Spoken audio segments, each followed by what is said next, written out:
Okay, so it's the beginning of 2022, obviously, and we just recorded this video, and it's quite obvious I sit at home. It's not the studio, it's not the usual typical on-the-go working and filming on vlogging, but this is what the last months have been about. A lot of stuff, a lot of things that have happened that we didn't share in every detail on YouTube.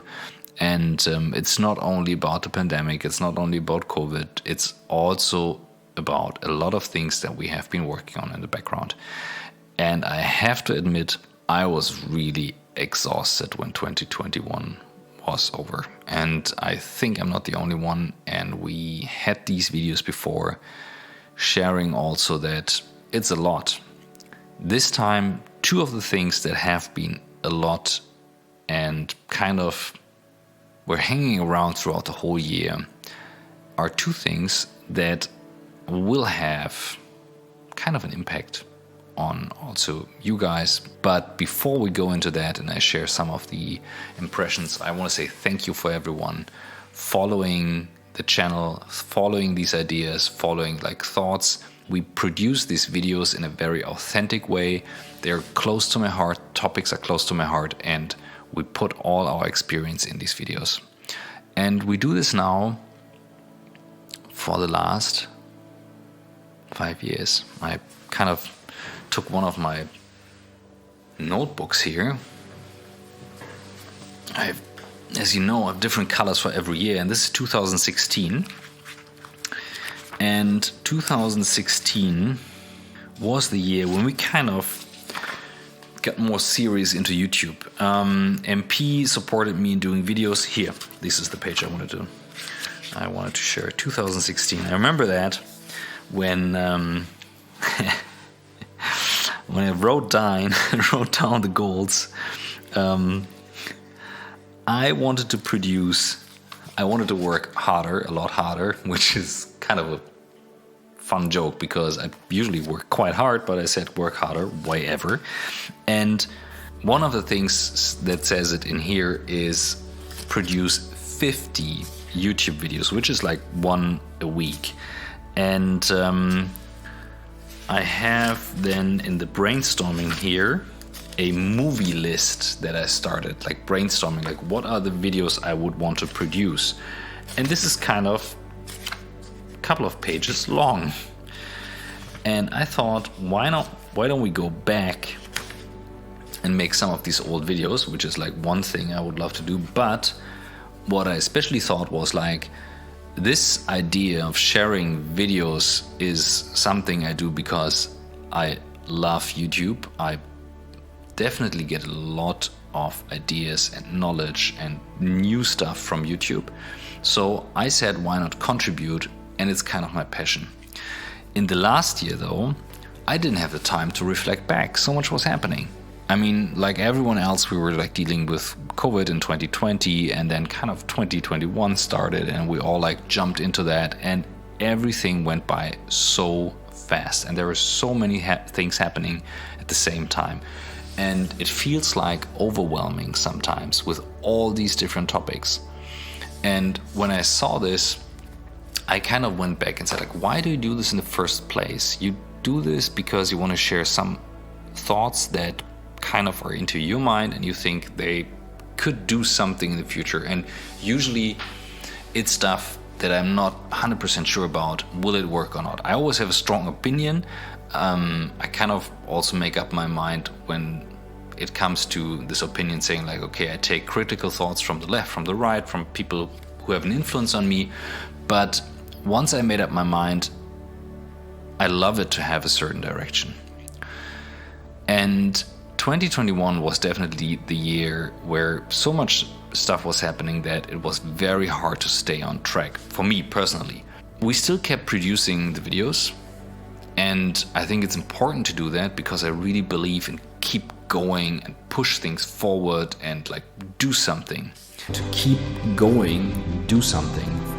If you don't know what to do, where to start, make the first call. Call someone. There's always starting another indication from one other call. If you don't know what to do, talk to someone. It always adds something. If you talk to someone, another conversation happens from that.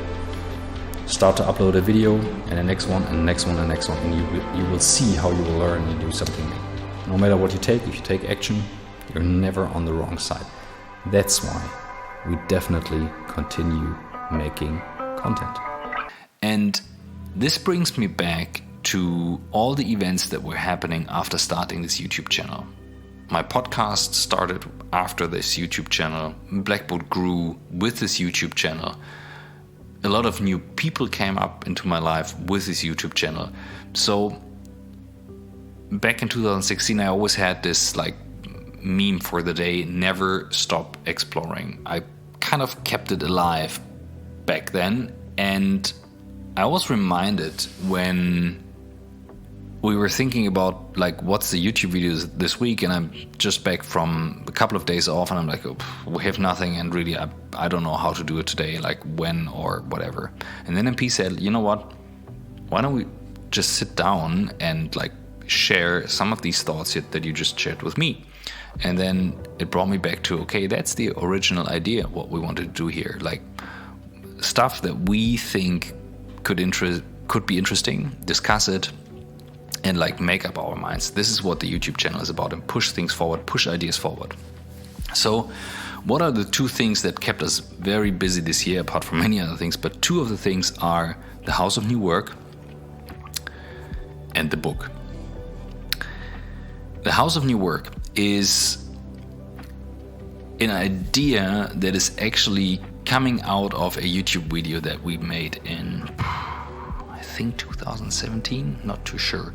I shared the first thoughts about workspace when I said like I believe that like the space we work in is kind of a communication tool, and I truly think that this is one of the strongest communication tools out there. The office is a high-performing tool, and if you think of new work, what you want to bring people together in a way that they have the feeling they have the autonomy to change parts of the office, take their stuff and sit with another team, walk through the office and meet other people, and then also be able to have like one-on-ones. And throughout the COVID time, we've seen how precious this space is. And I made after that a lot of videos about it, and Blackboard also has a business part in doing workspace, but we always view it from the communication side. And in the last year, we had the chance to join and take over a space, a workspace in we call it house, because it's a building that is very open with high ceilings, and we are in the middle of like reframing it in a way that we think is the office of the future. And there is no office of the future for just one company, but there are so many experiences from the past when it comes to office space, how you combine the virtual work, the physical world, what we call now hybrid. How do you like bring people together in a secure way?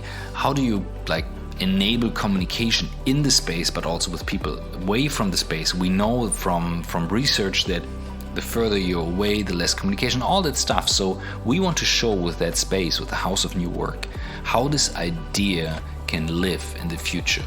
But the second purpose is, of course, connected to the new work topic that we're also related to when it comes to how do you like create a kind of work that helps people to like actually gain energy from. And I could feel throughout the last year that the thing I was missing the most from work were my colleagues that I love to work with.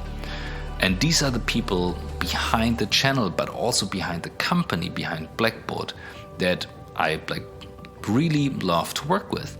And I could feel from the hardest working moments I had throughout the year, when we at least, even with social distancing, had a meeting in this space, the new space, which is huge, that I was driving home with much more energy. I was like really thrilled. I could feel it.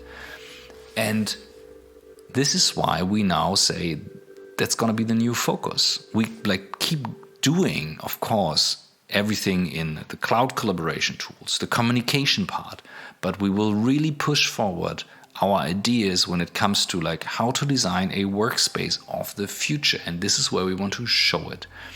And when it comes to new work, as I said, we also want to embrace this idea from Friedrich Bergmann, where he said there are centers for new work where you can find out like what do you really, really want. Because in the workspace, we also like open it up for like people that we work with and that we know who can come there and like open up these discussions, and we will have talks and we will share and stream stuff from there. So this is the House of New Work, and it has been a journey throughout the last 6 months, but now we finally are like refurnishing that space and designing, and we will keep experimenting of like how we think it needs to look like. So you will see YouTube videos from that. And of course, since there were some hours left before Christmas, the last day before Christmas, MP and I did a stream, one of our big Corona streams from there, just for fun, just for ourselves, but we streamed it on Twitch, and we really had a good time.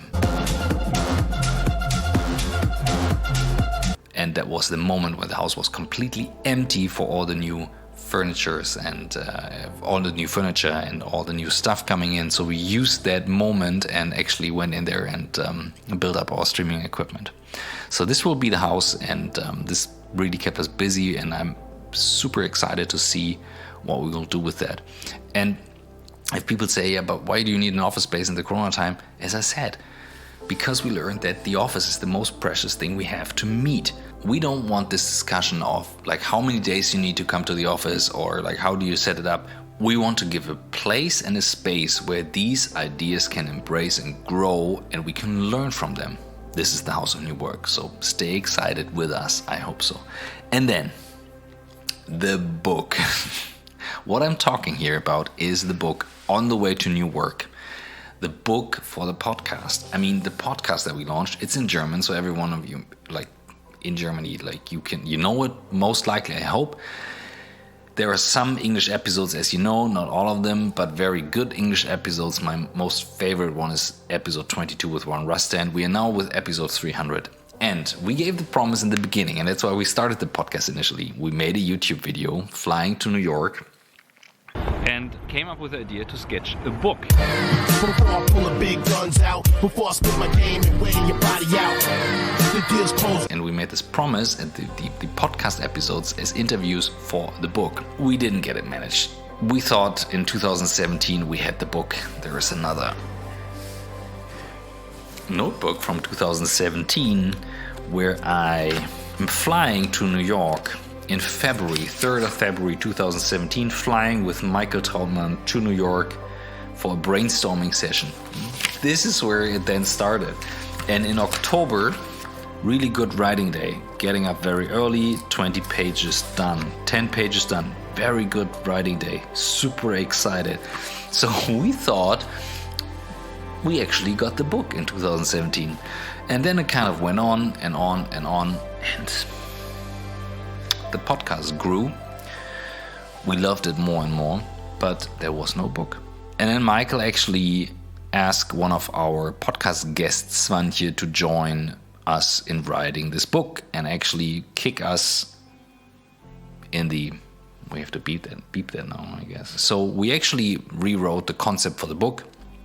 Michael and Svantje had a very cool idea that we like make it a travel guide through all the different aspects of new work, because new work to some people is like very strict. Like me personally, I always believe it's the Friedrich Bergmann idea, and like you have to bring it in the world with this focus of like how do you reorganize work to make it better for people and to like give people strengths and what they really want. But then you have this other side of like you have the tools and what is a good new work tool and all that stuff. And I truly believe that all of these ideas kind of are okay to have, because this is how the world is. Many different opinions and ideas.